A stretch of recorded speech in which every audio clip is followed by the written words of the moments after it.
மதுரை மேலூரை சுற்றியுள்ள பகுதிகளைச் சேர்ந்த ஆன்லைன் வர்த்தக மோசடியில் பாதிக்கப்பட்ட வாடிக்கையாளர்கள் மோசடி கும்பலிடம் இருந்து பணத்தை மீட்டுத் தரக்கோரி மதுரை சென்னை தேசிய நெடுஞ்சாலையில் மறியலில் ஈடுபட்டு வருகின்றனர்.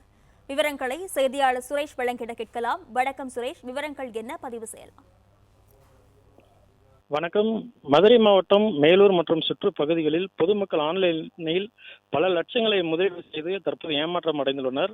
புகார் கொடுக்க திரளாக வந்ததால் கூட்டத்தினை கட்டுப்படுத்தும் விதமாக தனியார் திருமண மண்டபத்தில் காவல்துறை மூலம் சிறப்பு முகாம் இன்று ஏற்பாடு செய்யப்பட்டது.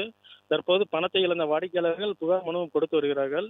இந்த சூழலில் பல்வேறு கிராம பகுதியிலிருந்து நபர் ஒருவருக்கு 1 லட்சம் ரூபாய் வீதம் ஆன்லைன் வர்த்தகத்தில் ஈடுபட்டு 2 மாதத்தில் முழு தொகையும் வழங்கப்பட்டு அடுத்தடுத்த மாதங்கள் பணம் இரட்டிப்பாக வழங்கப்படும் என FQL ட்ரேடிங் மற்றும் VG ட்ரேடிங் என 2 குழுக்களில் பணத்தை முதலீடு செய்து வைத்துள்ளனர். பணம் கட்டிய சிலருக்கு அடுத்த 2 மாதங்களில் பணம் முறையாக வழங்கப்பட்டு வந்த நிலையில் கடந்த 1 மாதமாக பணம் கட்டிய நபர்களுக்கு பணத்தை வழங்க காலம் தாழ்த்தி வந்ததாக கூறப்படுகிறது. இந்த தகவல் அறிந்த மனுதாரர்கள் புகார் அளிப்பதற்கு மேலூர் யூனியன் ஆபீஸ் எதிரே உள்ள தனியார் திருமண மண்டபத்தை நோக்கி கூட்டமாக படையெடுக்க திரண்டனர். திருமண மண்டபத்தில் வருகிறது புகார் கொடுத்து எழுத்து மூலம் எழுதி மனு கொடுத்து சென்றனர். மேலும் சுற்றுப்பகுதியில் ஆன்லைன் வர்த்தக மோசடி பாதிக்கப்பட்ட வாடிக்கையாளர்கள் தமிழக அரசு உடனடியாக நடவடிக்கை எடுத்து பணத்தை மோசடி கும்பலிடமிருந்து மீட்டு தர வேண்டும் எனும் கண்டன கோஷங்களை எழுப்பிய நிலையில் மதுரை, திருச்சி, சென்னை செல்லக்கூடிய தேசிய நெடுஞ்சாலையில் சுமார் 600க்கும் மேற்பட்டோர் சாலையில் அமர்ந்து தற்போது போராட்டத்தினை நடத்தி வருகிறார்கள்.